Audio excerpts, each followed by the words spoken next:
Welcome to tonight's live stream, our weekly live stream. Today is Sunday, November the 17th. Welcome, everybody. We have a decent amount of people in here. I'm going to give it a little bit of time before we go a little bit further on. The one thing that I want to welcome Blaine, Stephanie, Quebec Woodcraft, Lambden. How's it going? Awesome to see you guys, Stephanie. Actually, Stephanie, I just got your message. I just responded to it. Hey, Laura, Las Cruces, awesome. Don't worry, Stephanie. I know that a lot of these places get booked, but we also have a couple of other places that I've been kind of scoping out. So hopefully we'll have everything going. The first thing that I want to do, talk about that. Stephanie was talking about last week, possibly having some people that she knows help us with our hello, Lisa, how's it going? And Kai, great to see you. Help us with our get together on January 25th. I want to go ahead and reiterate what's going on. I announced it last weekend. We haven't moved forward too much from last weekend, but we made a date of January 25th for all of us to get together, to have a big get together. Here in San Miguel, there's several YouTubers, Mexico Relocation Guide that showed interest. And so it looks like we're going to have, we're planning to have a get together on the 25th. We're looking at several YouTubers and whoever wants to come. I'm going to start looking at places in December, hotels. I've already gotten some suggestions, and I thank those people that sent me those suggestions. If you are interested in doing this reunion on the 25th, hey, Anna, how's it going? Jesse, how's it going? Great to see you. If you are, and my beautiful wife is in the room too, if you are interested in our little get-together on the 25th of January, let me know. We do have a WhatsApp group that we're creating to keep people up to date and everything else. And we'll start adding people onto the WhatsApp group. The best way to get a hold of me is just send me an email at info. My email address is info@retiredlifeinmexiconobull.com. Hey, Roberto, how's it going? Greetings from, you're still in Chile. That's awesome. And so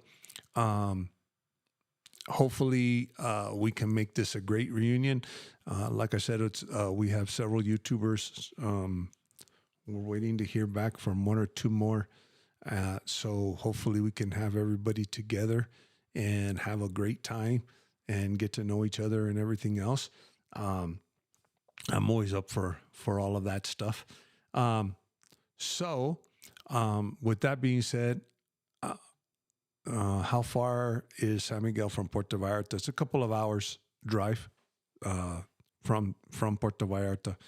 I don't even know how far it is from Puerto Vallarta, but we are in the central part of Mexico, so we're probably a couple of hours out. We're a couple of hours from Mexico City too. But I would say, I'm just going to give it a guess, Lisa, probably about 5 to 6 hour drive from Puerto Vallarta to San Miguel. Actually, let me look on my Google Maps. I can tell you right now. But because Puerto Vallarta is one of the places I haven't been to. I'm looking at Google Maps right now. It's in Jalisco, which is right now. It says 8 hours and 30 minutes, so I was 2 hours off. About an 8-hour drive. That's driving. I didn't look at how many miles it was, but it's about 8 hours. It is drivable or on a bus. So, and I missed it by about 2 hours. So I apologize if I got it wrong. So Nothing new is going on. I do know that a lot of people are worried about with the new administration, what's going to happen. I have seen some information on Facebook. Um, I think there's been some fake news that's been coming out that basically the Mexican president says she's going to start deporting Americans. Um, and I think they put them in memes. Um, and there was, I guess, one meme where there's a picture of the current Mexican president saying, "Oh, well, what about the stay in Mexico policy? Well, we can send back. We have so many million Americans we can send back." I think people have taken it seriously. There is no official statement from the president saying she's going to deport Americans. I think all of this stuff is getting way out of hand. I think the media in the United States, and I think a lot of people on social media have really, really freaked out because of these mass deportations. And I've already told people that probably the same amount of deportations is going to be going on. There's not the manpower to do all of these things. And I've said this time and time again. One thing is saying things, and another thing is doing them. That's one of my things with my YouTube channel that I'm very, very careful with, is because I always say on my YouTube channel, it's not official till it's official. People start putting things on social media that the 180 days is back, or this is that back, or they're deporting, or they're doing this, or they're doing that. The Mexican government, or the I don't know, people are will talk about stuff that's going on in the consulate. And I don't, I make sure that I verify if something is going on. I will let you know. But what happens is a lot of times things get kind of misconstrued. And, like I said, it's not official till it's official. Did I say it's not going to happen? I don't know. We don't know what direction these administration is going to go in. The new administrations, both administrations on the Mexican side and on the U.S. side. Canada is also talking about trying to get out of the free trade agreement. So it's not just the U.S. That Mexico's going to have some hurdles with. It's going to be Canada and the U.S. There's a lot of talk about that. So, like I said, we have to see what's done versus what actually, what is said versus what is actually done. Now, if something, if it not just rhetoric and things start happening, well, then we worry about it then.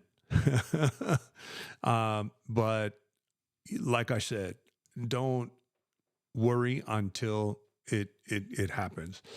There's a lot of things that, you know what, I'll even be honest with you. There's a lot of things that a lot of companies in the United States would suffer gravely if a lot of these policies are put in place, and those people are in the conservative party. So, we'll have to see what happens. A lot of people that, like I said, I've heard all sorts of things from Elon Musk is going to run the United States to, but like I said, Donald Trump has been elected the president. He's going to be the president. He's going to make the decisions. And I'm not defending him or saying anything bad about him, but what he does, that's just the way he works. And we'll have to see what he does. That's what I always say. Hey, Buck stops here. Olaf, why is everybody up in arms and talking about leaving the USA because Trump? You know what? Buck stops here. I have no idea why everybody, like I said, we're going to have to see what happens. He got elected president, and, people freak out that the whole world's going to fall apart. He spent 4 years in office and nothing really happened. He didn't really get anything done. Maybe he can this time. Heaven knows. But a lot of his policies, there's a lot of fear going on in the United States. Yes, Nerdo. Actually, Canada wants to exclude Mexico from the free trade agreement for allowing Chinese companies into Mexico to avoid tariffs in the U.S. Yeah, we just read that today. Um, that's one of the things that uh, the Mexican president here is going to have to deal with. But like I said, and then the other thing too, people are talking about they're going to start denaturalizing American citizens that were naturalized, um, and we need to understand that denaturalization is a process that's very, very, you know, it is not easy. And there's only really a couple of ways to be denaturalized. So it's not a matter of, we just want to denaturalize you. And even the citizenship by birth, it's in the Constitution. You need to amend the Constitution. So even all of this talk about we're not going to give citizenship just because you're born here and the anchor babies, all of that stuff, is it possible to do something like that and radical like that? Yes, it is. But you got to remember, to amend the Constitution, it takes a 2/3 vote in the in Congress, and 2/3. No, neither party has 2/3 of a majority. So it doesn't. Like I said, is there going to be shenanigans going on both sides? Probably, but what will happen is totally different. And like I tell people, just wait and see. I mean, there's no way that we can assume anything's going to happen. Um, the other thing too is we have a lot of, but it's political in the sense that the president's going to have to, both presidents are going to have to answer to each other in different ways. So like I said, we'll have to see how each one proceeds with the issue. Um, so we'll see.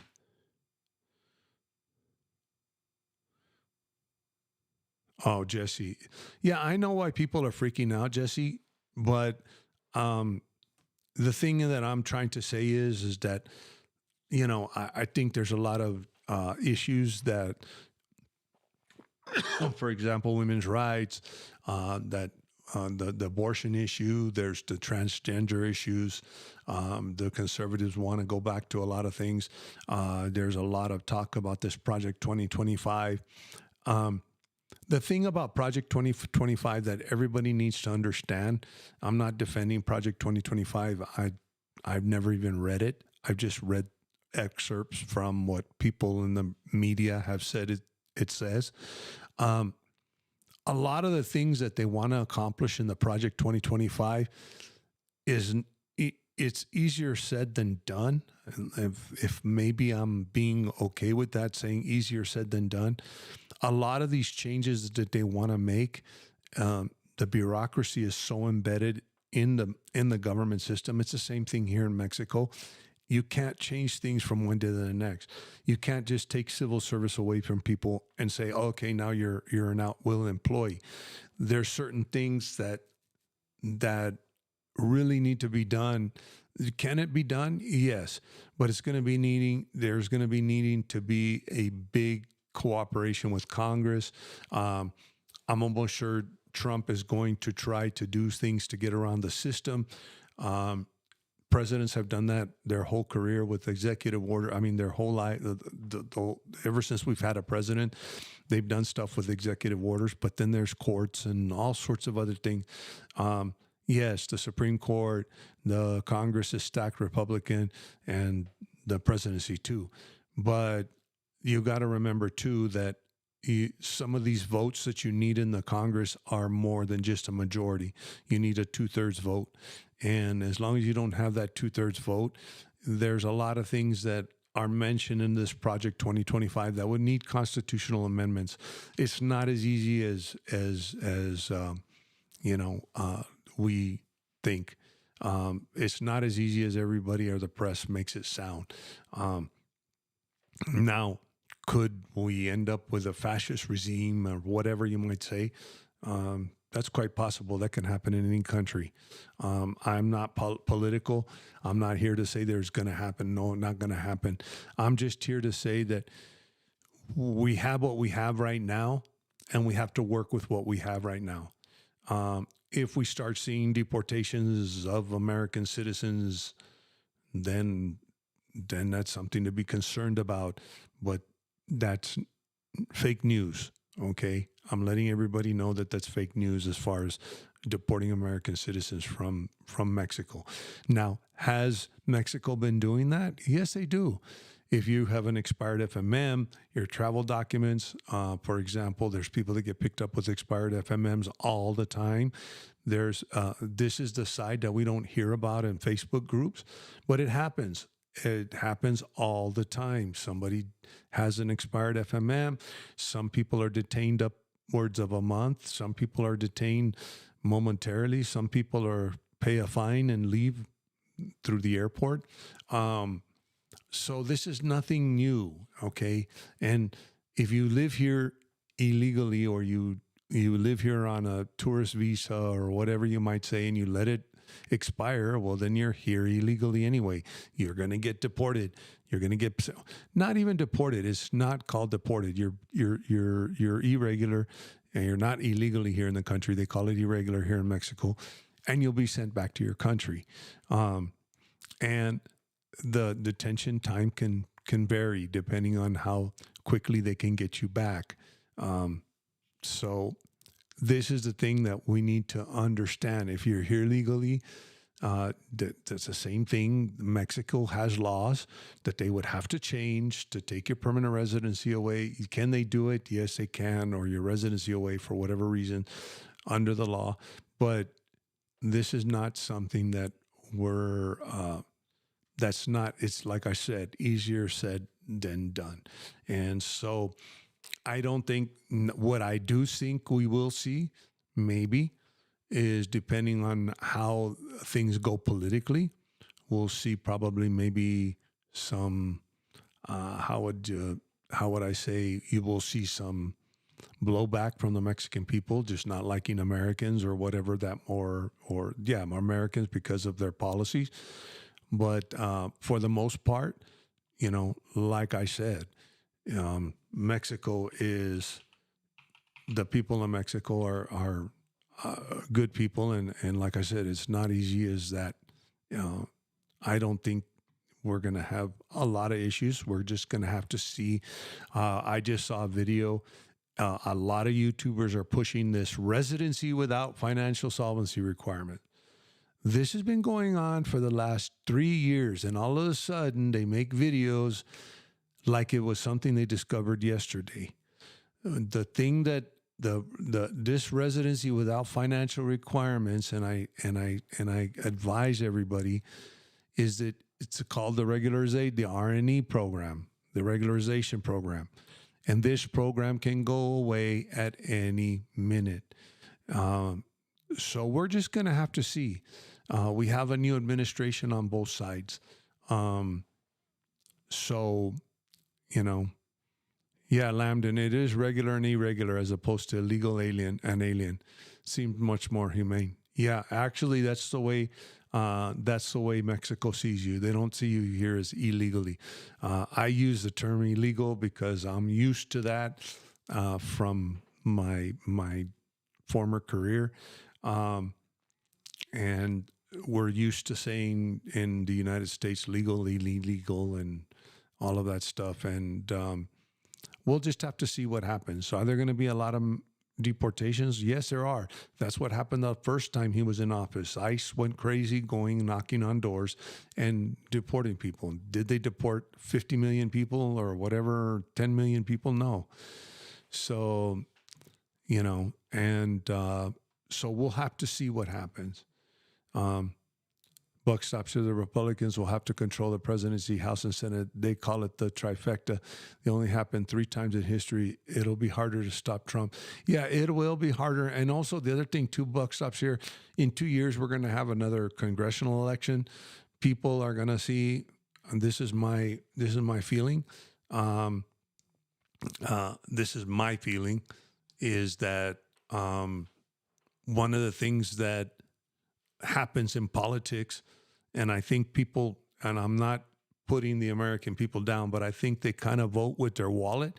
How am I doing on my car payment? How am I doing on inflation? How are my grocery bills? How's my gas bill? I think that was what really killed the Democrats this time, because they're in power and inflation is out on an all-time high. But if you look at all these policies that Trump has, that, you know, tariffs, you know, inflation is going to go wild. If you put tariffs on people, tariffs on goods, the inflation is going to go wild. All of these things, if he implements them, that's, like I said, it's easier said than done. If he implements them, then I think what people are going to do is, oh shoot, we were wrong about voting for Trump, and the only way to control that is you will probably see a flip in Congress. To be honest with you, and even with control. The buck stops here. Like I said, some of these measures that are very radical that they want to do on Project 2025 require constitutional amendments. And to get a 2/3 vote in Congress is very, very, very hard. So.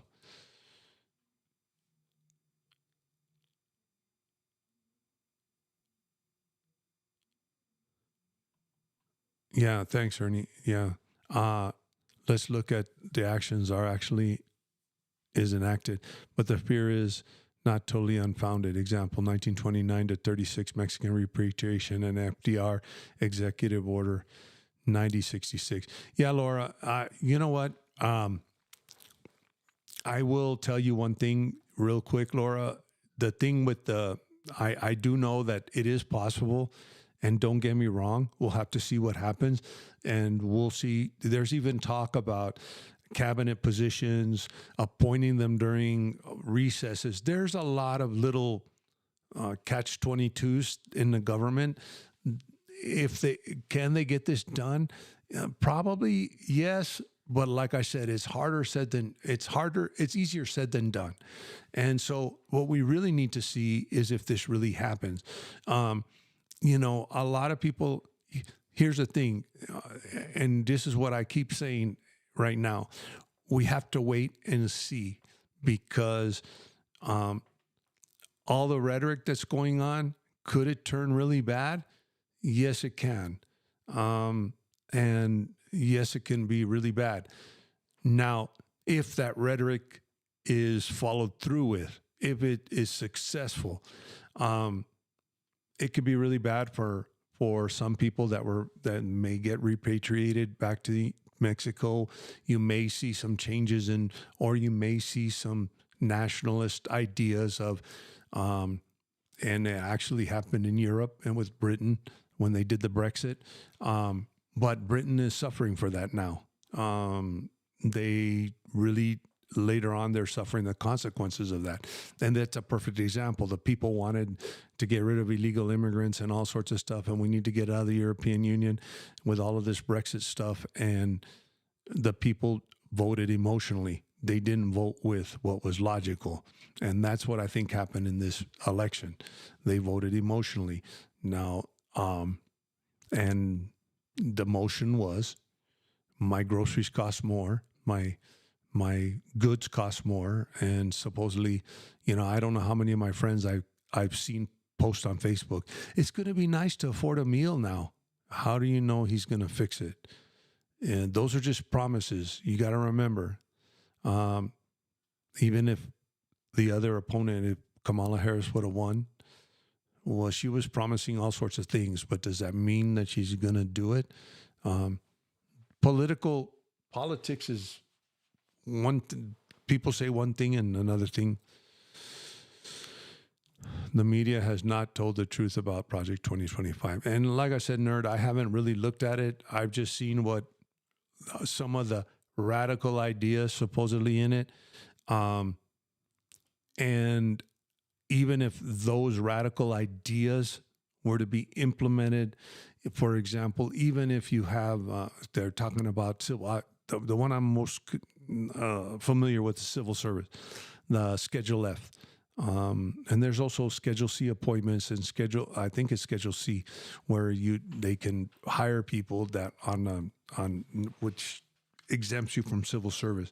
But the problem is right now is most of those people that'll be Schedule F, if you do Schedule F hiring now, then you still have people that are regular civil service employees. You just don't take their civil service overnight.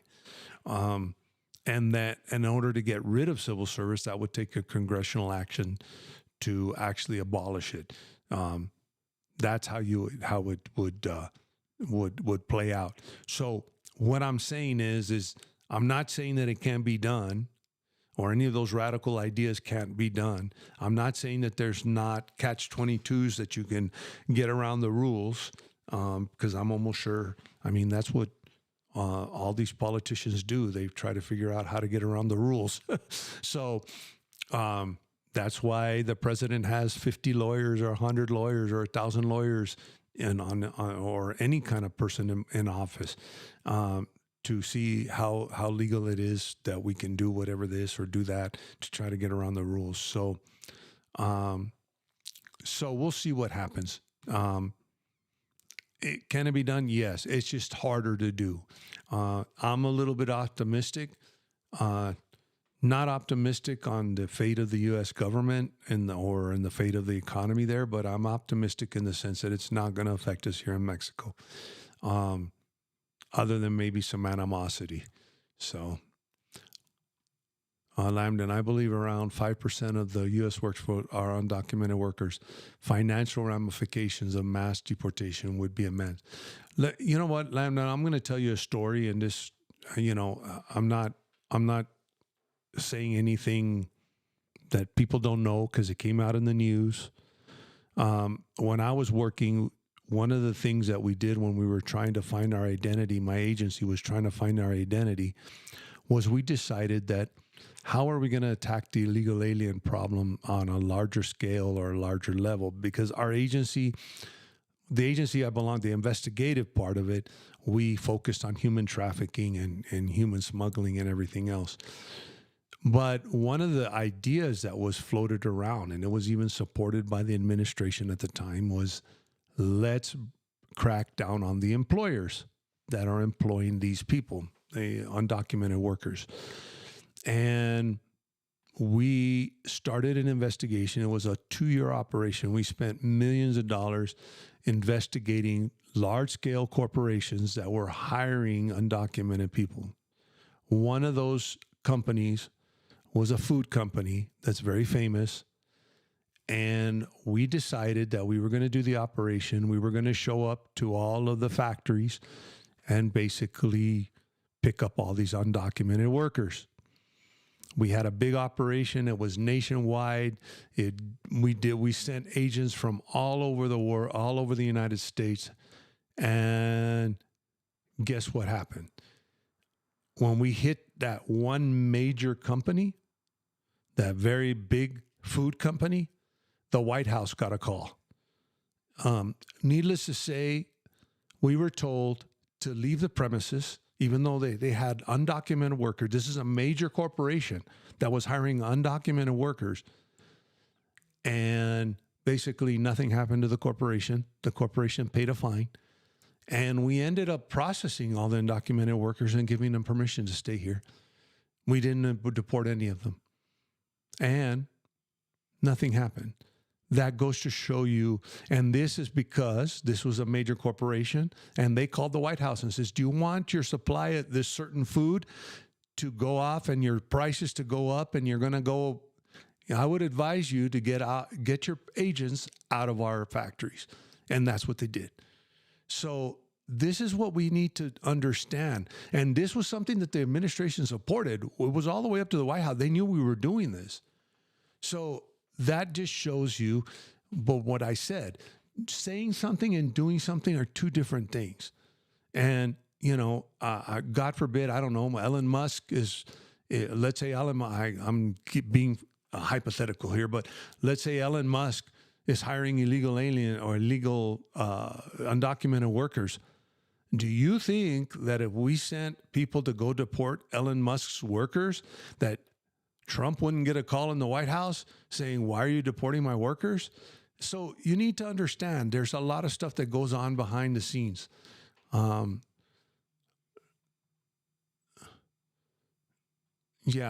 I think that a lot of British public were fed up being told what to do by the bureaucracy in Brussels, even domestically. It's like the U.S. telling what Mexico or Argentina has to do. Actually, Anna, that is true. That was the issue with the European Union.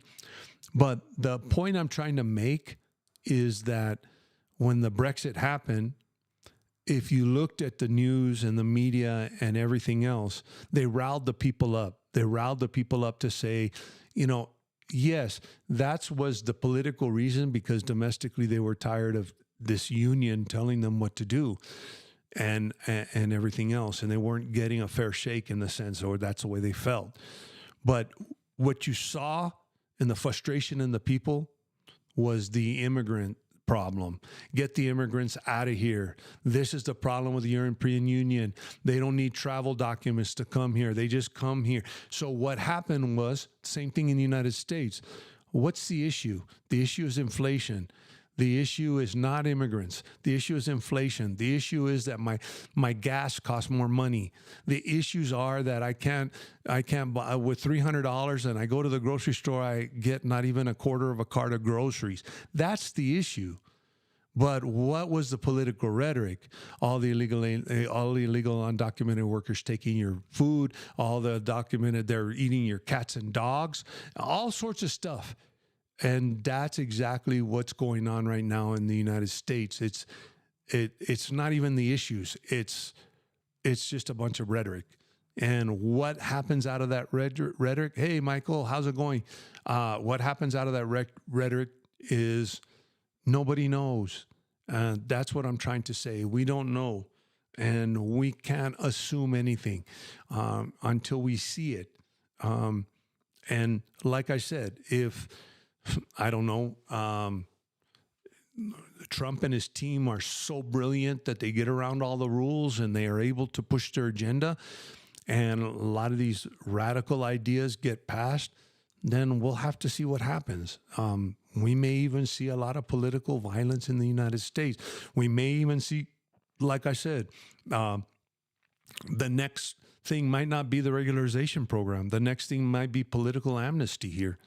People asking for amnesty because they happen to be on the wrong side of the fence politically, and they're being retaliated against.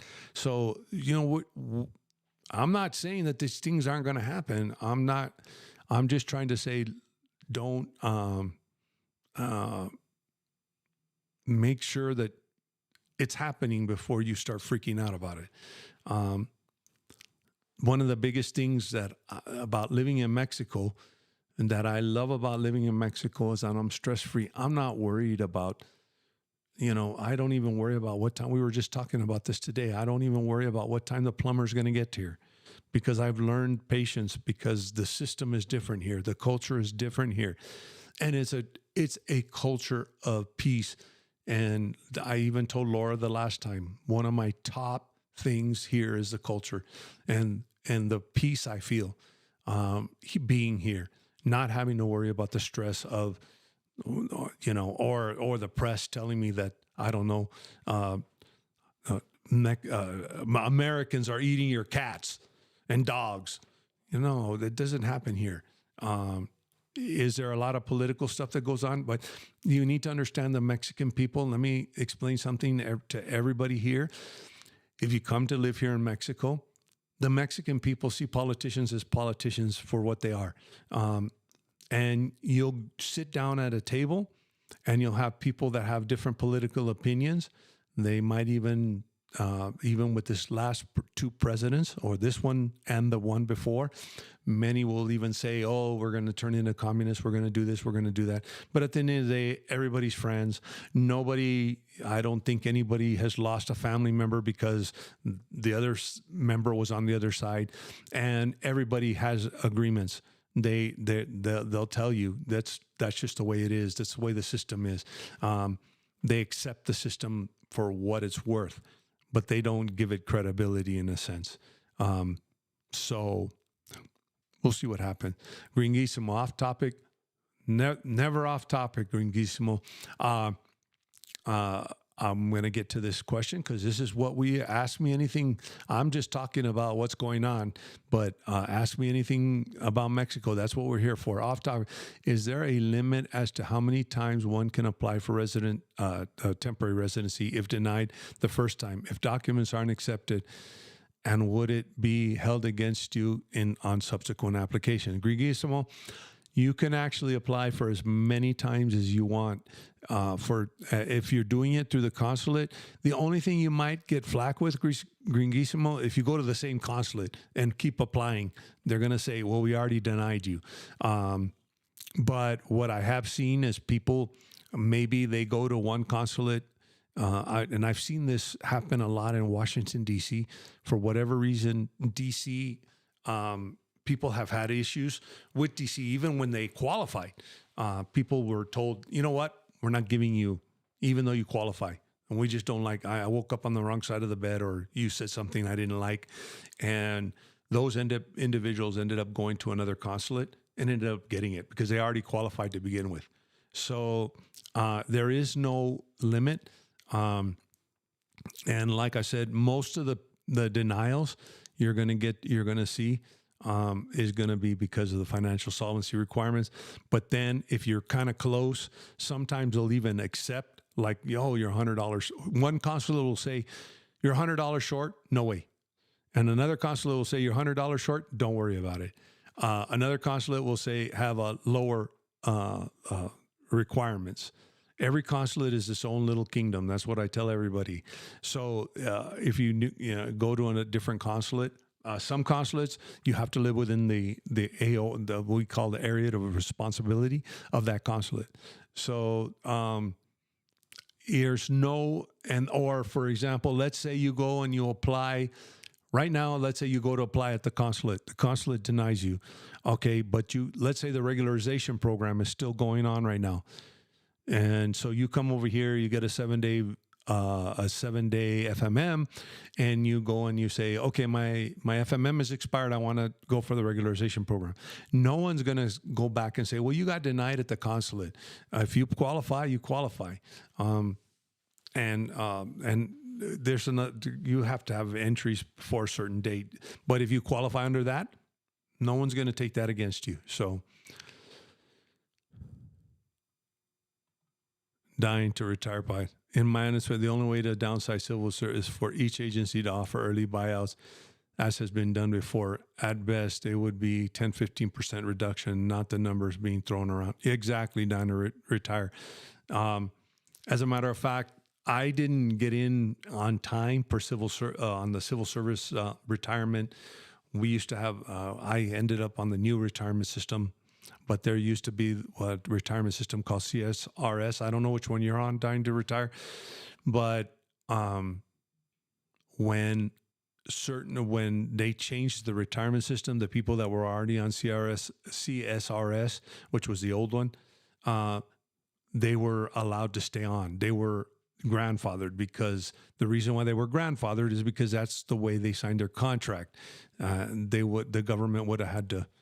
And there was some people, they did give you the option if you wanted to transfer over to the new system. But, and so that's where you would have some issues.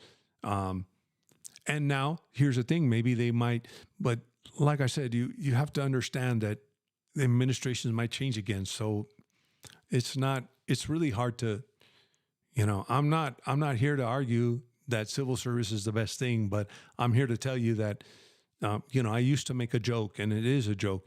You pretty much have to commit a crime to lose your civil service, to get fired. So it might be a joke, but that is the truth. And there's so many, I guess, levels of appeals and all of that stuff. Those things, yeah, they can get rid of it. Yes, they might be able, but the system is so embedded, to dismantle a system like that, it's pretty hard.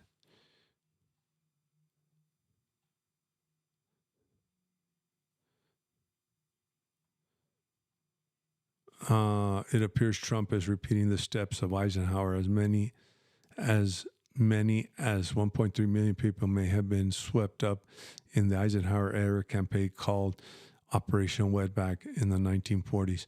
Well, like I said, buck stops here. One thing we need to understand with a lot of that stuff in the old days that happened before, you got to understand that immigration, the laws have changed drastically since a lot of that stuff. There's been a lot of things that happened, laws that were passed that prevent that from happening again. But the problem, and like I said, some of them were later on baked into the Constitution. So it's kind of one of those things that we can compare this to Eisenhower or FDR or some of the other issues that we had before in the United States. But we need to understand that things have changed as far as laws, as far as the bureaucracy, as far as what you have to do to get around all of that stuff again or go back to that. And I understand that, the conservative idea is to go back to that. Let's clean out our house per se. If that's the conservative idea, but the problem is cleaning out the house isn't as easy as when we did it before. Now, could you have a dictatorship anywhere you could, where those laws don't matter anymore? Could that happen? Yes, it could. But is it going to happen? We don't know. That's where I'm getting at. And I'm not here to discuss politics. Like I said, I don't get involved in that anymore. And like I said, I don't really get involved in politics because I'm living my life here in Mexico. Yes, certain things may affect me, but until I see that effect on me, then I don't see it's not affecting me. And I know a lot of people might say that that's a bad attitude to take because I'm from there and I'm an American and everything. I served my country for 30 years. If the country wants to make a mess out of itself, I don't know what I can other than vote and hope it comes out for the best for the United States. That's all I can do. I can't say that I don't love my country and everything else. Like I said, I served it for 30 years, but it doesn't affect me anymore. If I were in the system, maybe I would be concerned, not concerned, but maybe I would be doing things to actively. When I was in the system, in the government system, I did my best to make a difference and get my ideas across. I was in several positions that I was able to do that. Maybe I had to fight for certain things, but I'm not in that system anymore. So I don't have to fight for anything. Truer words ever said, no stress. Dying to Retire podcast. Once the wife and I get to Guate, only want to be concerned about my Social Security and pension payments. And that's really what I'm doing right now. On the security front, a couple of people were killed on the autopista between Reynosa and Monterrey around Chino, Nuevo Leon. Yeah, I heard that, nerd. Actually, 2 or 3 days ago, the cartel actually put up this weekend. Oh, and this is another thing. Talk about Mexico. Right now is Buen Fin. Buen Fin is like Black Friday. So we have a Black Friday here in Mexico where things are marked down. If you go shopping here, you're going to find Buen Fin. Also, it's during Buen Fin, it's just like Black Friday. A lot of Mexicans go to McAllen, or during the Black Friday season, they go to McAllen to shop. And there was a whole bunch of people that were heading to McAllen to go shopping. And the cartel actually put up a checkpoint telling people to turn around. I guess there was some violence going on. Later on, I guess there was some shootings and everything going on in Reynosa. One thing that I will say about the cartel in the McAllen, Reynosa, Matamoros area, like I said, they put up a roadblock telling people don't go inside because we're fighting, whether it be with the government or whatever. The problem with Laredo, when I always talk about Laredo, is Laredo's so unpredictable. When the violence goes off, the violence goes off. In Reynosa, there's several Facebook groups where the cartel will even get on whenever there's fighting and tell. I'm not defending the cartel here, but I'm saying that they go on to the Facebook group and say, everybody stay in your house. What I've noticed with the Gulf Cartel, they're a little bit more concerned. They're mostly people locally from those areas, from that grew up there.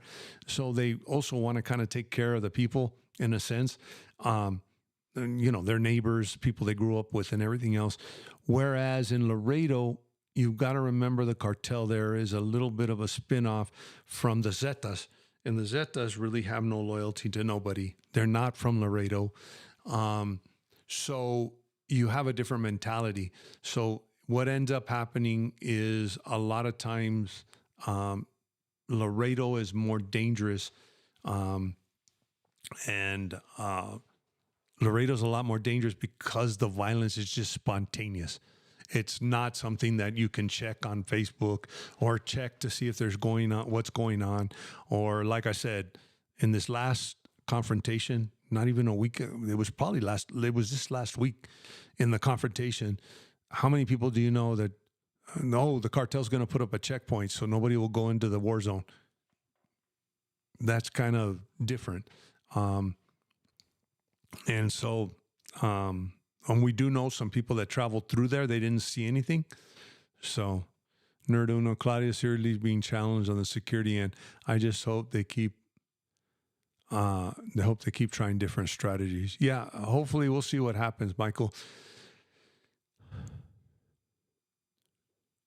I had great luck in D.C. and nothing but problems in Raleigh, while my friends in Raleigh had no problems at all.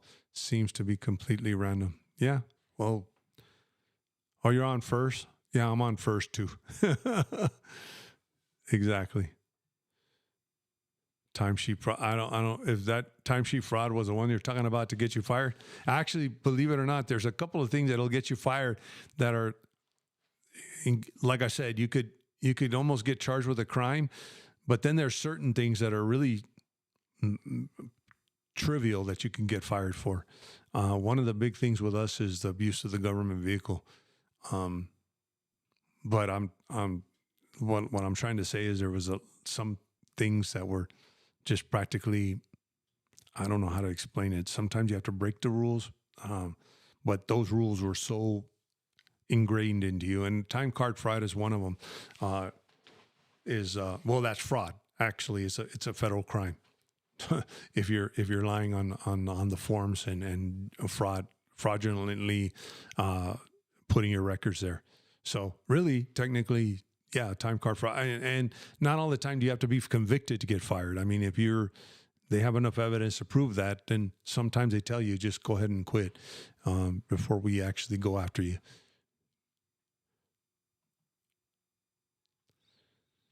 Blaine, are you required to have your resident card, passport, and birth certificate with you at all times? I was stopped by NM on the Malecon, showed him my temporary, but he wanted a passport and birth certificate. Okay. And then you said, I offered digital copies. He wanted the originals. I was threatened detention or a 5,000 peso cash fine. I told him to issue the ticket or arrest me. Officer walked away when my friend started filming. I have this on video and his name. This has never happened before. Actually, Blaine, here's the thing. Let me explain to you what you're probably a victim of. But technically, do you have to carry your identification card, or your identification with you? Your resident card. Here's the thing with the immigration in Mexico. Let me gather my thoughts here so I can kind of give you something straight here, a straight answer.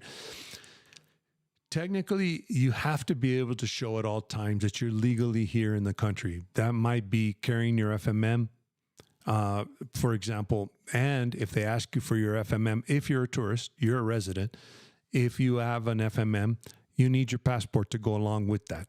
Okay, you need it because the FMM is just a piece of paper, and now it's electronic. So, I guess they can check your FMM, but you need that identity document. Your passport is your identity document. Okay. So, as far as your resident card, it is an identity document. You went through the process. You showed them there. Technically, you should be able to just show your resident card. You don't need to show your passport, but you should have your resident card on you at all times. Now, I have heard the argument that replacing a resident card is very expensive, laborious, and at one time it was very laborious. And now it's a little bit easier. It's almost like going in and replacing your driver's license. But one of the things that they want with the resident card is they want you to be carrying that around all the time. But people say, I don't want to lose it, right? I don't want to lose it, and I don't want to go through all the hassle. And some people even will put digital copies of their resident card on the phone. Here's the problem with digital copies. Digital copies aren't legal copies. Okay, so technically, even if you show them on your phone, here's my resident card, they're going to look at you and say, it's still not a legal document. I need a legal document. So what happens is technically you don't need to show it. And that's probably why the officer walked away and said when your friend started filming it, because they knew they would be in trouble later on. That was probably somebody looking for you to say, how much do I owe you, or let me go. But technically, you're resident, and that's been checked at the airport in Cancun and several airports where they say, let me see your resident card. I didn't have to show my passport. Your passport is not, now your passport is required if you're here on an FMM. But even people make the argument, well, I'm going to go out scuba diving. If I put my passport, I might, no, well, look, what I've told people is you can leave it in your hotel room. If they need to have, here's what immigration has the authority to do. As far as the 5,000 peso fine, they can't give it to you because you're legally here. What immigration can do is take you back to the immigration office if you don't have what paperwork satisfying their judgment that you're here legally. In other words, technically, Blaine, they could have said, well, I don't believe that this resident card is real, so I want to make sure with the passport that it matches the resident card. I'm reaching far here. I'm just saying immigration has a lot of authority. The most they would have been able to do is take you to the immigration office, and you would have had to get somebody to go say, hey, go to my house, find my passport, and bring it back. But if they go and they run the immigration checks, they have to let you go. You're here legally. Unless they take away your residency, you're here legally. The only thing the immigration can do is hold you and detain you until they figure out whether you are here legally or not. As a matter of fact, that's what happens when, for example, you don't have your document. What I do advise people to do, now, here's the times where you're required to have your passport along with your resident card. You're required to have it when you're entering and leaving Mexico, because you need to get your passport stamped. Okay, so you need that passport when you're entering or leaving Mexico. Or if you're traveling, I would carry my passport with me, just because if they ever got into this, we need to check, and you're 1,000 miles away from home, they can detain you. And this is where people don't understand. They can detain you as long as it takes to determine that you are here legally. They're not arresting you. They're not deporting you. They're detaining you until they can confirm. And Blaine, that is very, very rare. Usually when they ask for the passport, it's with your FMM. Usually people will say, here's my FMM. No, I need your passport too, because I need to be able to verify that the person on this FMM is the same person, because on the FMM, you have your passport number and everything else is the same person that this FMM goes to. So we'll see what happens. You were probably a victim of to be honest with you, that sounds like a shakedown. As a matter of fact, that's the same techniques that is used by, the police by saying, oh, well, this ticket's going to cost you so much. And if you don't, we could take care of it right here. So that's probably what you were, but that's the law in a sense.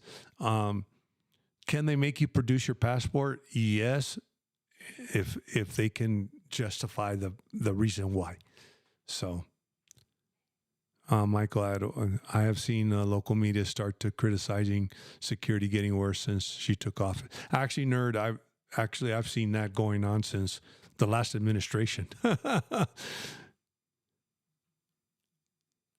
oh, no, true. I just think that she'll be criticized the same, if not worse, to AMLO. At least she's combating the security issue. I just hope that it'll turn out fine in the long run. Yeah, and actually, Nerd Uno has a point. Blaine, there's an app actually called Denuncio Paisano that I've done videos on. Now, some people have taken this app as I can make a complaint against any policeman or any government. This is for federal government employees only, but it's an app called Denuncio Paisano. If you have video, you can actually even, and you have their name, you can go into the app and you can create a denuncia. You're basically saying, hey, this guy, he harassed me, blah, blah, blah, blah. And if it is INM that stopped you, then you could use the Denuncio Paisano app to file a complaint. And they even have on the app, you can upload video of what was going on.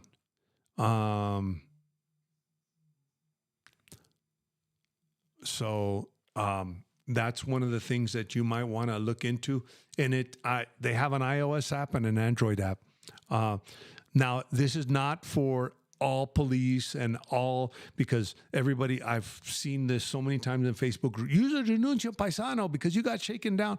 If it's not a federal agent or a federal agency, then Denuncio Paisano is no good. Now, I do know Mexico City has an app for the police there, but that's yeah, I did say security on her top 100 priority list. Security is number 100, actually. And I've actually seen that. I've seen her top priority list. Laura, appreciate your perspective on politics. As a U.S. citizen and resident, I vote here. If and whenever I decide to reside in Mexico, I will vote there as a Mexican citizen. Yeah. And that's how you make a difference. Like I've told a lot of people when they ask me about the immigration problem, the first thing I tell everybody is go talk to your congressman. There's nothing the president can do. There's nothing the Supreme Court can do. Congress is the ones that make the laws. And until immigration law is reformed, then we're not going to see a solution to the problem. And every time that there's been a reform, like I said, I think in the last live, I said that I was part of one of them that was going to make a reform to part of the immigration law was George Bush Jr. that was going to make a reform, and it didn't pass. And I think the only radical reforms that have ever been made trying to get people legal in the country was when Reagan granted amnesty. But that was a very unique situation. No, what is Denuncio Paisano? Blaine, Denuncio Paisano is an application, but Denuncio Paisano is basically a program that's run by the government to report government corruption. It's run by the federal government. They actually have, let me see. And I actually did a video on this. I actually did a video on this, this app, because people thought that this app was to report all corruption. This is just for the federal employees. This is for federal government, and it's on any level. It can be a police officer. It can be somebody at INM. It could be somebody at, maybe you had an issue and they treated you bad, or maybe you saw some, but I'm going to bring up, Blaine, here it is right here. Just look up Denuncio Paisano, and here's the app. En la función pública, La lucha contra la corrupción funciona con tu denuncio paisano, and there's an app you can get an iPhone or Google Play, and what in your situation, if it was an INM agent, and you have the name of the agent, you can actually file a report. And I was told, because I actually contacted these people, there's a phone number you can contact. And I said, what happens to the reports of the local police? Like if it's a state cop or it's a local cop, they say, well, we pass it on to that police department and it goes into file 13, basically. But they did assure me that they look at all these denuncias. And in Función Pública is a department within it's part of Relaciones Exteriores, but it's función, it's for exterior relations. But Función Pública is kind of like, I don't know how to explain it. In the United States, we have like, they deal with complaints of corruption in the federal. Yeah, it's to federal officers or nerd. I will add any kind of federal employee. You can report any federal employee. Great news! You can now renew your U.S. passport online. I actually did that, Michael, but I was part of the beta program. There was a program where they were trying to see how that worked, and I know they got rid of it, and I didn't know it came back. On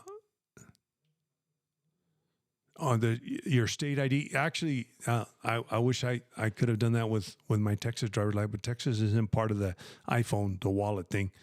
But and Michael, by the way, I did get an iPhone 16 from Mexico. I was gonna go back to the U.S., but I got my iPhone 16 Pro Max, and I got it here, and it does have a SIM card. What we were talking about, it has a physical SIM. Not like the U.S. And I decided to go with that. Here's the thing, too. Pretty much after I sold my iPhone, I got more for my iPhone here than I would have at a trade-in. And pretty much it cost me the same amount of money after I sold it here in Mexico, because I was able to get a really good amount of money for my iPhone 13 Pro Max. So just to let you know, it does. I know we discussed that one. I even remember that, Michael. We discussed that because you were thinking about getting an iPhone here in Mexico. Now, one thing to note, Michael, I will tell you right now, the phone, because it is for Mexico or for a different country. For example, I'll give you the iOS 18.1. I got the update, and I have hearing loss from my job, from my former career. And apparently the iPods Pro got approved by the FDA to be an over-the-counter hearing aid. Well, I went in with my iPods Pro thinking, I got the update. And I went to go look for it, and it's not there. Then I went to go look, and it's because that feature is specifically for the U.S. So if you have a Mexican iPhone, you're not going to have those features. And I know that happened... that happened also with the heart stuff. So you do get the benefit of a physical SIM card slot, but always remember, you're not going to get all the features, especially the health features, because it's regulated. All that stuff's regulated, and they need to get approved in that country. Thank you, Lamnon. It does help me grow the channel. And like I said, I'm here for the community. Cable were mordida. Yeah, that's what Blaine probably they were hinting at. And actually, Blaine, here's the thing and I'll probably keep up with this. There has been some immigration issues in the past where they just decided here in San Miguel de Allende, people will tell you, it doesn't happen. Yes, it does. It happened here in San Miguel. There are INM agents walking around, stopping Americans, asking them for their immigration paperwork. There were people and at the airports I got checked 3 times when this was going on at the airport in Cancun, traveling domestically, asked for my temporary resident card. We may see a little bit of that if we see a lot of this deportation and stay in Mexico. we might see the Mexican government pushing back and start saying, okay, we're going to start checking Americans. We're going to start checking for paper. We're going to start detaining Americans, even if they don't have their card on them. We'll detain them for a long period of time until we can conveniently verify. You might see some of that, and if we start seeing that, I will definitely let people know. Yes, Claudia, here's the thing that you do have to do. Here's a question you have: when flying into Mexico and are about to do your temporary residency in Mexico, do you still have to do the electronic FMM? Here's the thing, Claudia, you're going to have to, it depends how you're going to get residency in Mexico. If you're going to come here for the regularization program, you still have to get an FMM because you got to let the FMM expire. What I assume you're asking is if you go to the consulate, you get that little visa in you qualified, you get the little visa in your passport, and you're coming into Mexico to do the second portion to actually get your residency. You're going to get an FMM, but it's not going to be a tourist visa. And here's the thing that you need to make sure: when you show them your little visa stamp, you tell them that you're here to do canje, canje, canje. Canje is basically what they will do is they'll take the foil visa that you have in there, and they'll stamp your passport with a 30-day FMM. They're going to give you a 30-day FMM. The 30-day FMM is to report to immigration. You're going to need that FMM, that canje FMM. Actually, your facilitator or whoever, they're going to make you print it out. You're going to need to give that to immigration when you show up to your immigration appointment. Okay, because you need to make sure that 30 days is not expired. You need to report to an immigration office within 30 days. So, yes, you're still going to have to do an FMM, but it's not going to be a tourist visa or a tourist FMM. It's going to be a canje, canje. What they will do, it's electronic at most airports now. So what they will do is stamp your passport and write the word canje. Now, if you get a facilitator to help you out, the facilitators know how to get into the system. There's a way to print out your FMM. You can get into the system. They'll print out your FMM for you, and you should be fine. But your FMM will be in the system as a canje, not as a what they call canje, canje. So that's what you need to understand. Not understand, but what's important is don't let them put 180 days. They might put 30 days, but make sure that they put you in as a canje, canje, because that you might have some issues if they don't. Because that mistake has been made in the past where they check you in as a tourist. But they know pretty much what's going on. Have you heard of many had the one computer rule like Cancun did? You know what, Jesse? I'm hearing that this is what I'm hearing as far as the one computer rule. The rules that there is only, you can only bring in one computer, one laptop. That's a customs regulation. The problem I think people were having in Cancun was, well, first of all, if you bring in another laptop, now there is a way. I looked up the customs regulation. If the laptop belongs to a company, if you're using it for work, there is ways of getting it in, but usually customs doesn't care. They're just going to say you have two laptops. Now, what the big issue was that where people were really getting caught up was, I'm going to take my laptop and I'm going to take my iPad. Now all of a sudden your iPad's a laptop. Before they were counting it like a phone. You can bring in several phones. Now, what I do know that they've loosened up a lot on is this iPad thing. You know, being able to bring in your iPad. But the two computer rule that's been for years, and you know, and then not declaring it. That's another that they're sticking on fines. So that's where you that's where they're talking about being a little bit less on the two computer rule. Silverino, how's it going? Who can help when you receive a CFP bill, 8x12 pink copy that's not mine, but threatened shut off? CFA online shows paid up. Silverino, you're probably going to have to go to CFE personally. I don't know. Here's the problem that you're gonna have with CFE. They're very bureaucratic. Um, if you can go, you're going to have to go to the actual the main office, and you're going to have to go and you're going to have to show all your proof that has been paid up and everything else. Here's the bad news. When CFE says they're going to cut off your electricity, whether they're right or wrong, they pretty much do it. And then it's tough. Too bad, so sad in the sense, the way they treat you, in the sense that, sorry, our paperwork says we're going to cut you off. What you need to do is get to the CFE office as soon as possible and resolve whatever issues. Even if it shows paid up online, they're a lot of times you need to go to the office to see where is this that I owe extra money, because it shows, because there are issues with systems. Sometimes we've had some issues with the water company. I've never had issues with CFE, but my advice is to get to CFE as soon as possible. And if you don't speak Spanish, take somebody that speaks Spanish with you. But get to the CFE office, because if they say they're going to cut your electricity off like tomorrow, trust me, wake up in the morning tomorrow and your electricity will be cut off. CFE is, they're not notorious. How would I say? They're ruthless when it comes to cutting off the electricity. Water, it's a little bit different.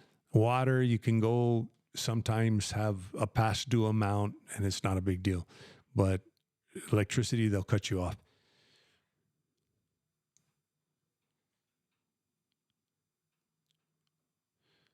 Yeah, Michael, interesting enough, looking at the U.S. Department of State site, yeah, actually it is crazy with all the travel warnings. As a matter of fact, even Canada has the same thing.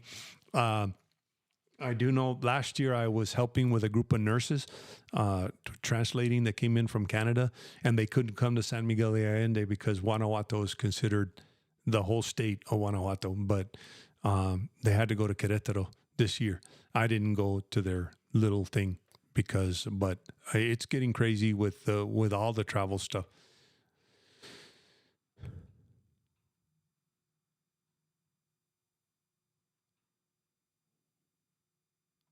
Yeah, cable Woodcraft. That's what I did with the 16 Pro Max. I bought the 16 Pro Max here. I don't have I have both eSIM. I have a Mexican line and a U.S. line. I converted them both to eSIMs. But I'll tell you what, Quebec Woodcraft, what happened is that we travel a lot, and I just didn't want to rely. I mean, I did. I have an iPad Pro which has the eSIM only, and there's some of these eSIM companies that you can get, data for a day or whatever.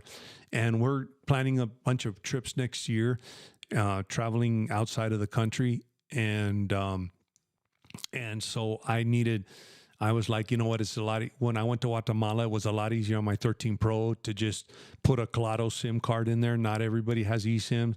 And then not only that, but the services, I did have an eSIM, but I found it a lot easier to get a SIM card. So I leave the SIM card slot open with no SIM card. I have eSIMs for my Mexican and U.S. line. And then if I ever, when we travel, I'm just going to get a local SIM card. But that's why I ended up doing the same thing.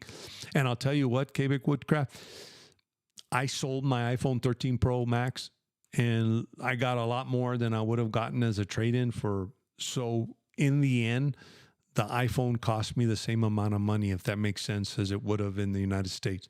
The other thing that kind of turned me off about the U.S. is also now Apple I have an Apple card or whatever, Apple credit card, and you used to be able to buy the iPhone and on payments of 24 months, and it was really a neat deal, interest free. But now, in order to qualify for the 24 months interest free in the U.S. with the Apple card, you have to have a U.S. plan, and you have to buy a locked phone.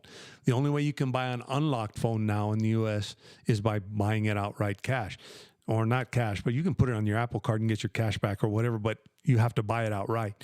The only way you can get the 24 months financing anymore is you have to have an AT&T plan or a T-Mobile plan or a Verizon plan. And that didn't boat over well with me. And I'm like, if I'm going to pay full price right up front, I might as well do it in Mexico. And I'm paying the same amount of money by the time I sold my phone. Hey, Ernie, that's great to hear. I'm going to do the same. I have the 13 Pro Max. Keep in mind that the only con that I don't care is the 5G ultra wideband antenna. Yeah, that's one thing, the ultra wideband antenna. And the other thing too, like I said, Michael, there's certain health features that aren't available because they're not approved in this country. Just like I said, the hearing aid. I was looking forward to using my AirPods as a hearing aid, but I can't because apparently it's not approved in Mexico. So, and even though when I signed up, when I initiated the iPhone, I put I was in the United States, the whole 9 yards. But I guess when they do the firmware updates, it shows that I bought it overseas. So.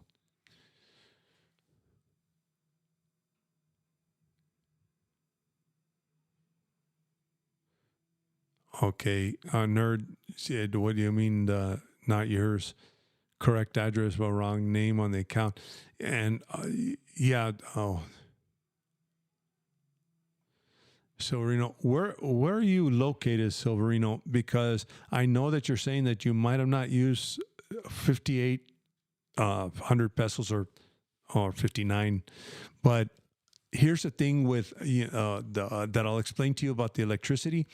And this happens to people in like Merida and some other areas.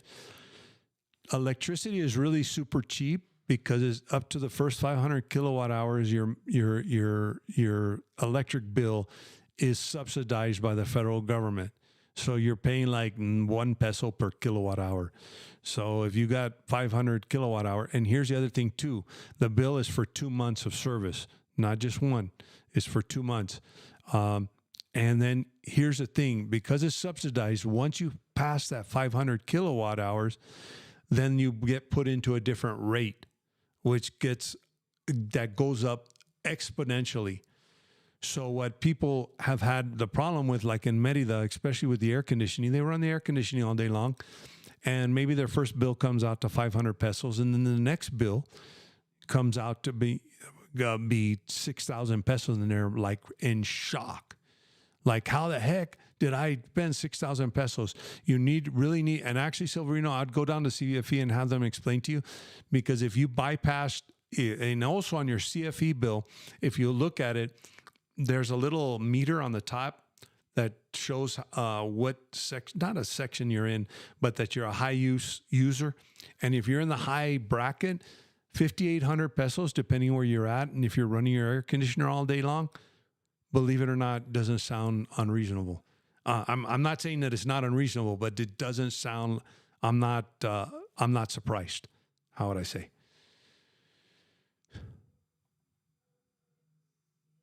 Yeah, you know what? I don't know, Michael. I went to the region settings. My region is the United States, and I don't know why. I don't know if it's baked into the model number. And I don't know if it's baked into the model number, but I can't get the U.S. And my region is the U.S. And I have it set to English, U.S., whole 9 yards. But for whatever reason, that feature doesn't come out. So the address is very faint, and someone wrote a number 9. And actually, Silverino, what may help. Okay. Thank you so much. I don't know. My street is Independencia. There are 3 Independencia streets in TJ. Actually, Silverino, like I said, you're going to have to go to CFE, find out what's going on. Here's the other thing too: is depending on how much you've been running your air conditioner and everything else, that it always gets people. I'm telling you right now. I don't know what the weather is like in TJ, but TJ should be. It's close to San Diego. It should be good weather all year round. You shouldn't be running your air conditioner that I know of. I'm not real familiar with TJ, but it's not as hot or cold as other places are. But like I said, you need to go to CFE and find out what's going on.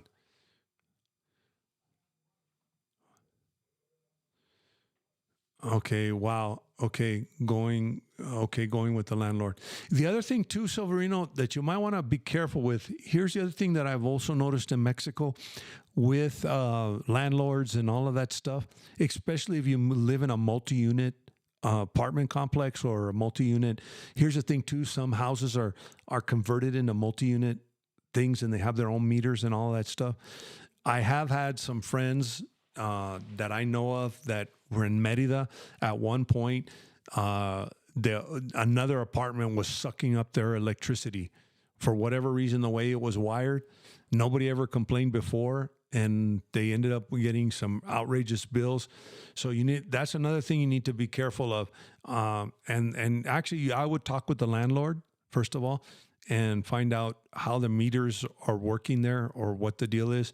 But like I said, get to CFE as quickly as possible, because if they give you some kind of slip that they're going to cut off, as a matter of fact, usually what you'll get, we've never had our electricity cut off, but they'll actually give you what they call a fecha de corte, which is your due date.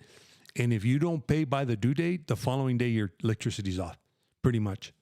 And a couple of times, my wife and I have actually had to run to CFE or go to at 11 or 12 o'clock at night, go to the OXXO, not at 11 or 10 or 11 o'clock at night, because midnight, it's supposed to, we're running to the OXXO to pay our CFE bill because we have to make it before the due date.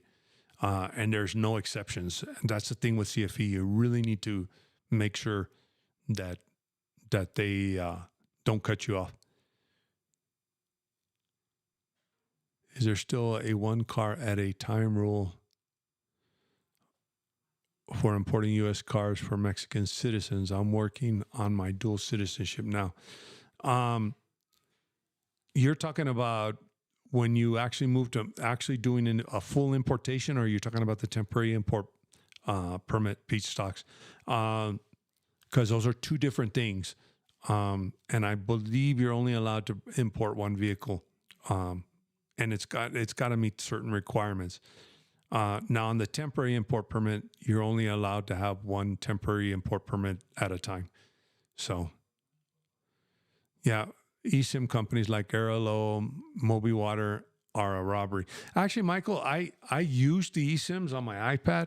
I've had pretty good luck with them. Yeah, it's a little bit more expensive, but in the long run, like I said, I only activate it for the 7 days that I'm gone on vacation. And for me, having it just activated for 7 days instead of having a plan that I'm not going to be using works out really well for me on the iPad. But like I told you, as far as for phone service and everything else, to have a local number too. And then not only that, but those eSIM companies, one of the things that I noticed, and that's the problem I had in Guatemala, was it was data only. And yeah, I could use WhatsApp and everything else, but we had a tour guide and I had to call him here and there. So I just went and bought a SIM card, even though I had Airalo. I used Airalo for the first time when I went to Guatemala, but and also on the iPad, I have no choice. But instead of paying $10, $20, $30, $40 a month, I just pay my $20 or $30 for a week or a month. Actually, I think I spent $20 for 10 days, 10 days the last time I used one. So you don't need to be a citizen. Yeah, actually, nerd, you don't need to be a citizen to import a vehicle. You can be a resident too. The thing with the importing of a vehicle is, I think, and I don't know what the actual regulations are as far as, but I do think there is a limit on the temporary import permit. For sure, there is. To importing a vehicle, yes, there are limits within customs because of the person that's importing the vehicle can only import, because after a certain amount of vehicle, like if you import more than one, you're doing it for commercial purposes, and the taxes are different, and the import process is different. Lambden, did you sell your iPhone in Mexico? Yes, I did, Lambden, and that's why I was able to offset the extra $300. I was able to sell the iPhone for double of what Apple was offering me. People need to understand here in Mexico that an iPhone is very, very, very expensive. So a lot of people are 2 or 3 generations behind on on an iPhone. And so buying an iPhone 13 right now for some Mexican citizens is like buying an iPhone 16. And Stephanie, I know I disregard that you just answered it, but getting into the physical sim, here's the thing about let me explain to you here from the advantage here in Mexico. I wanted to revisit this even though I answered the question, because I'm talking about traveling to Guatemala or traveling to Costa Rica or traveling to Europe, buying a local SIM card. Here in Mexico, here's the thing with the eSIMs. Now I have a US number. I have Cricket, which is a division of AT&T, and I have an unlimited plan. My wife and I think we pay $30 a line when it's all over with. But I have an unlimited data plan, but they have eSIMs. That's not a problem. With Telcel here you can get a prepaid eSIM if you go with AT&T. If you go with Telcel, you have to have a monthly plan. In other words, a contract. You have to sign a contract, and you got to go on the postpaid. A lot of people like the prepaid plan because every month I just go and recharge my prepaid plan, right? If you have a prepaid plan, you have to use a physical SIM card with Telcel. So I have a Telcel, but see, I already have AT&T with Cricket, so I'm able to connect to both AT&T. The 2 biggest networks here is Telcel and AT&T, and I'm able. And actually, in Zirandaro, Stephanie, Telcel is the only one that really has a signal. AT&T actually roams on Telcel's towers here in Zirandaro. There's only one tower here in Zirandaro, so the only way really I can get cell phone services through Telcel. So I have an actual postpaid plan. My wife and I, her phone too. You don't get any. I guess a prepaid plan, you can pay as you go or recharge. You can do the same thing on the postpaid plan. The only thing with the postpaid plan is when you go to cancel it, it's a pain. But we did cancel one line at one time. But that's what the benefits here in Mexico of having a physical SIM. If you come here to Mexico with nothing but eSIMs, well, yeah, if you have an AT&T, if you want to go ahead and go with AT&T, but you have to prepay like a year in advance or 2 years of service, and they'll set you up with an eSIM. But as far as Telcel's concerned, you have to have a postpaid plan. So, Nerdo, you know what? We're going to do the same thing. You say you got, I have energy credits. Yeah, and actually that's what ends up happening in a lot of those areas.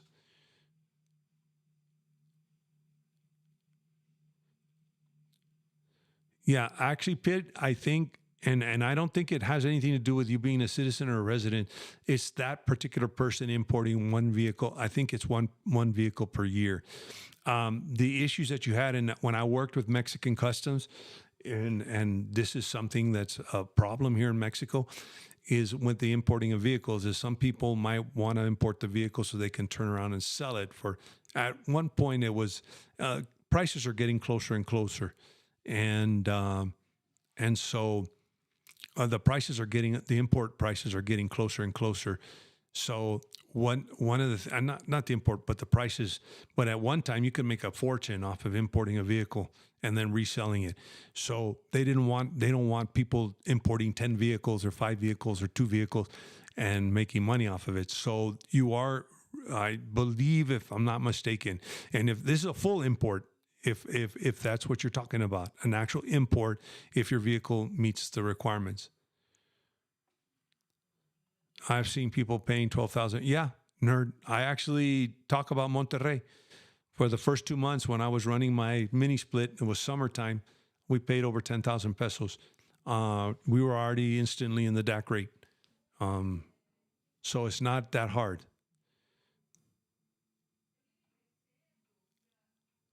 Try using a VPN when I set it up. I'll see what I can do, but Peach stocks, I want to not going back. Yeah, the one thing you need to look into that, Pete, because sometimes importing a vehicle is going to cost you 10 times 10 times more. and I do know you might have an emotional attachment to your vehicles. Just make sure that um, they meet the requirements. Uh, Great. Thanks for being a subscriber for over 2+ years. You have a 2017 Jeep Grand Cherokee is within the 8 or 9 year rule, and a 2022 BMW that I want to bring to, also a 2015 Xterra. Yeah, you know what I would do, Pete? To be honest with you, you need to talk to an import-export broker. You're going to have to go through one anyway to do all the import, because you're going to have an import-export fee, and then you're going to have the taxes. But the import-export broker will do everything. They're the ones that can tell you all the regulations and what you can bring in, when you can bring it in, and all that stuff. So what we did, we ended up selling our vehicles, and we ended up just saying, you know what, we'll buy a Mexican vehicle, and we ended up paying the same amount of money for that same vehicle in Mexico as Nina. But I have a Grand Cherokee also, 2007, actually same year as you do. But at the time, the Grand Cherokee here has an 8-cylinder engine, a Hemi engine in it, compared to the 6-cylinder, because we had a Grand Cherokee back home. Compared to the 6-cylinder, it's not a 6.0 Hemi, it's a 5 point something Hemi. But that same model Jeep with all the same stuff cost actually was more expensive in the U.S. than it was here in Mexico. And I was very much in shock, because vehicles are expensive here. Good to know. Thank you. Yeah, Stephanie. And I actually wanted to, even though you thought I answered the question, I wanted to be specific to Mexico. Now, like I said, I have both eSIMs, but I don't, I had a physical card at one point. I just found you, Ernie. I'm looking at San Miguel for all reasons, and I have family there. I'm not bringing much, but I am a car guy and already giving up some old cars. Yeah, Pete, that's one of the deals that's kind of hard for a lot of people that are coming. And I know that you're a car guy, and you also need to talk to the customs guy to see how much it would cost you to bring in those vehicles. What I do say sometimes is, by the time you end up paying the import-export fee, and you end up paying the, what do you call it, the taxes on the car value that they determine. They have their own blue book. Even though your blue book might say something different in the U.S., their blue book is what they charge taxes on. And when they end up, when at the end of the day, sometimes, and this is all I'm saying, is that you can get, let's say your Grand Cherokee, you can get a Grand Cherokee here for the same price as what you spent to import the vehicle. Now, I do understand there's a lot of people that have emotional attachments to their vehicles for whatever reason. A collector's car, I built it, or I modified the engine, or whatever it might be. If it is something that is personally very important to you, but I would also look, the thing with Jeep, Pete, for example, the Grand Cherokee, the reason why I said it was cheaper here, Jeep, most of the parts are manufactured here in Mexico. So what happens is, I think it's Jeep, Nissan, Kia. There's a couple of companies that manufacture a good percentage of the vehicle here in Mexico, and then they export it to the U.S., and then they re-import it from the U.S. back into Mexico, but they don't pay the taxes. So what you'll find on these vehicles like the Jeep,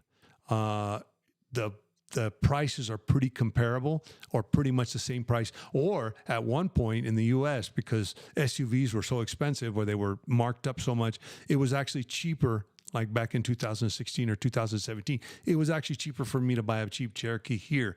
The only difference is, here's the other thing too, is that here in Mexico, you're looking at paying for most vehicles in cash. Financing's not a thing here like it is in the U.S.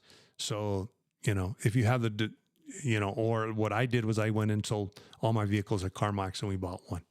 So just one of those things where you just have to figure out how important are those vehicles to you, and also make sure they meet the requirements, because there's certain vehicles that you can't bring in, even though they're over a certain age.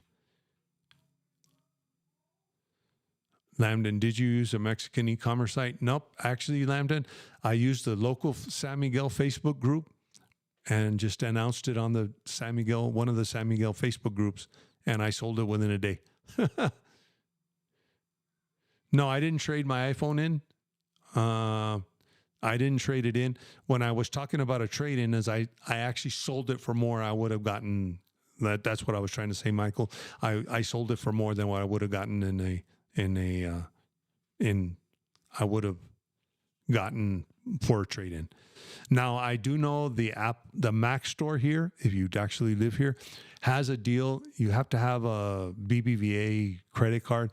They have a 20-month financing. They call it iPhone for life. They still have that program here, and you pay a monthly fee. And at the end of 20 months, you pay 12,000 pesos, I think it is, to stay in the program. But then you trade in the phone later on. But it's through the Mac store. They're not Apple. I bought it through Apple, I had to pay the full price up front. So the chocolate vehicle regulation is still going for 2 years. The media here is reporting the vehicles needing to be here before October is not being enforced. Yeah, nerd. Actually, that program is up to the states. They actually gave that to states. So some of those programs are still going on, and the fact of them not enforcing it, I guess it depends on which state. I haven't really kept up with the things. Oh, you have an SRT. Yeah, actually, the only thing on the SRT, and actually, yeah, the SRT is going to cost you a lot of money here. But I'll tell you what, the SRT, what you're going to need to do is see how much, because that's the other thing too. It's kind of like a luxury vehicle, and you got to see what they'll value it at, and.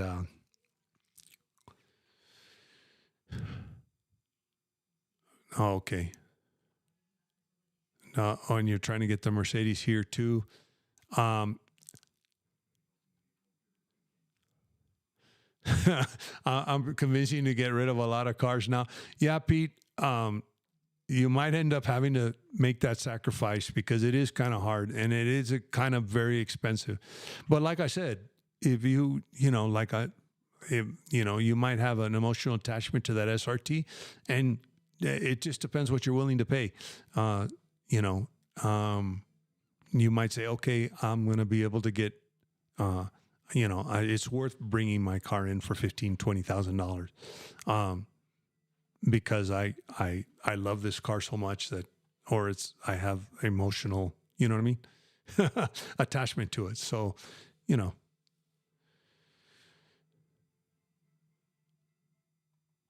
actually, Pete, you'll need a Mexican address, a Mexican phone too, because BBVA.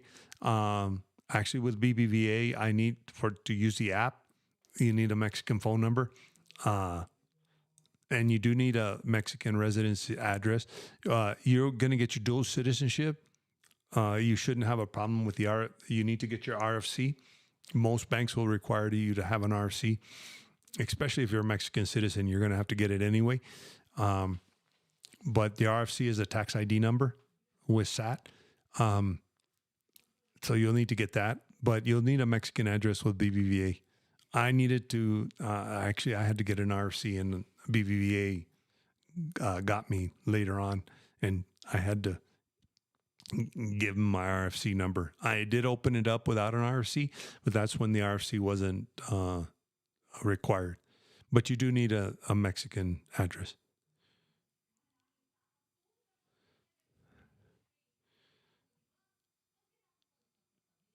Okay.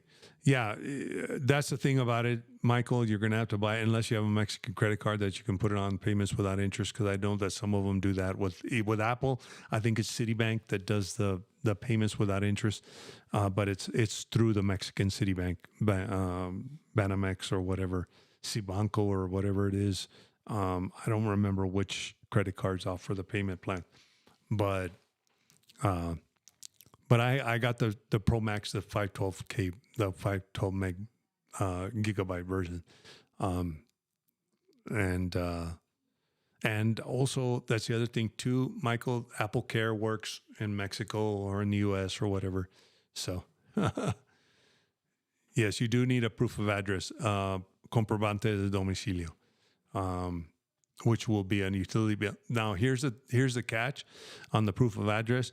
When you open up a bank account, when you go get CFE, some of the things, it just needs to be a physical bill. It needs to be the physical bill. That's what your comprobante is. You need an actual physical bill. So when you have that physical bill, you take it. Even if it's not in your name, you're presenting a physical bill with an address on it. That's the one thing that's a little bit different than the States. In the States, when you say proof of address or your bank statements or whatever, you have to have it in your name to prove that you live there. No, most of the stuff that they ask you for, when they ask you for a comprobante de domicilio, it has to be a bill, a physical bill. And usually it's in your name, or maybe it's in your landlord's name. Like some people, to get an internet, they need a comprobante de domicilio. And then let's say the landlord's paying the bill. Okay, you just ask the landlord for the physical copy. And you're also going to need that for your RFC. But it doesn't have to be in your name. Wow, we're almost at an hour and 45 minutes. And I have a lot of people in here, but I guess I'm going to wrap it up for this week. If you have any other questions, feel free to ask. Also, one more time, if you're interested in the get-together in San Miguel, it's going to be at it's going to be here in San Miguel. We're still making the plans, but send me an email, info@retiredlifeinmexico.com, so that we can put you on the list and keep you advised. I don't know if we're going to do an email list or how it's going to work, but I want to, as always, I want to thank everybody for coming on live. I'm going to keep doing this. As far as videos, I'm still in transition right now. I'm still in transition as far as videos are concerned. I think this live has been a great way of getting things to you, getting information to you. I love doing the videos, so I'm going to get back to that, I promise. But I just have so many things on my personal plate. And Pete, thank you for buying. If you ever get to San Miguel, it'd be great to have dinner. But how about using Eventbrite like Kurupal? Actually, well, that's one of the things that we need to. That's what we need to look into to see if we can get some type of website going or whatever. Gina from Gringos R Us, she's an IT person and she knows all of that stuff. So I think she's going to do a little bit more of the promoting than before. Not than before, but she's going to do a little bit more of the promoting than I will with banners and all of that stuff. So if you're interested, just let me know so that we can put you on the mailing list, and then we can go from there. So thanks everybody for showing up. Like I said, I'll try to keep you informed, and we're going to keep this Sunday thing going unless I have something personal. And until next time, like I always tell everybody, stay safe, and most importantly, stay informed.